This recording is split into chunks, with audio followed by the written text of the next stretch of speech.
Will the candidates for degrees, wherever you are, please rise?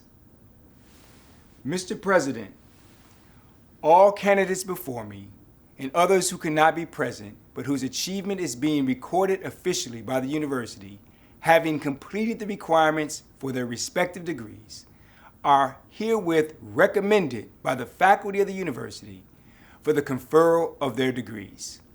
By virtue of the authority vested in the University of South Carolina by the people of this state, acting through their representatives in the General Assembly and on the Board of Trustees of this institution, and on the recommendation of the faculty thereof, the university confers upon each of you the degree for which you have been recommended, together with all the rights, honors, privileges, and responsibilities thereto appertaining.